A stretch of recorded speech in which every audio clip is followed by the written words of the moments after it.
Hello, I am Angela B. Chrysler, and we'll be reading an excerpt from The Redoubt by author and copyright holder Devorah Fox, who has given authorization for this reading.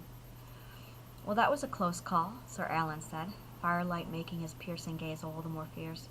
Dame Devorah took a swig of watered wine and shrugged. They had it under control. Nevertheless, it all sounds terrifying, said Lady Joy. Those poor people, driven to living like wild animals in a forest, said Lady Alice. It's enough to give me nightmares. Perhaps we should have another tale. Like a bedtime story for grown-up people, asked Sir Albert.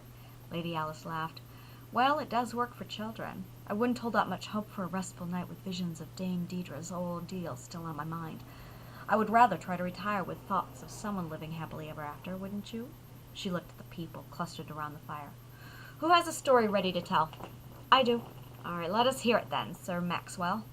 The young knight took a drink, then set his cup down. Once upon a time, there was a knight, a man brave and true who wanted nothing more than to serve his king. This is a story about me, said Sir Alan.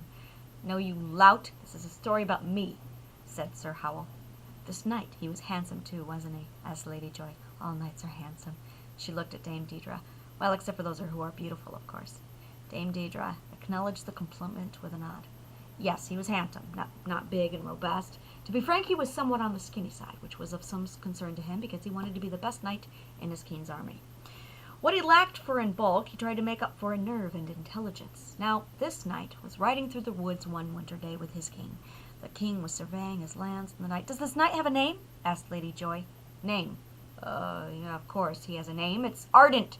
So the king and Sir Ardent were riding along, and Sir Ardent was keeping a sharp eye out for his poachers. It was winter, and thieves were wont to gather kindling and hunt game on the king's land. Everyone knows that is a serious crime against the monarchy. As well, there could be enemy spies or others intending to harm his king. Sir Ardent came to full alert when he noticed something suspicious in the glade up ahead.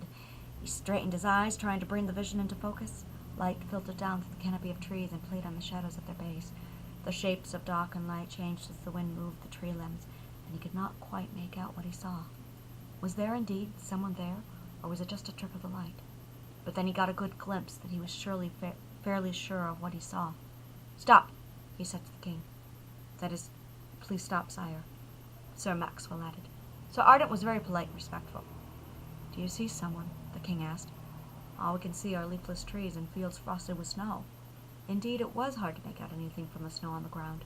The sun glinted off that whiteness and created a blinding glare, but Sir Ardent could see him. He kept his voice to a whisper so as to not startle him. There, don't you see him? He asked his king. See whom? A unicorn, Sir Ardent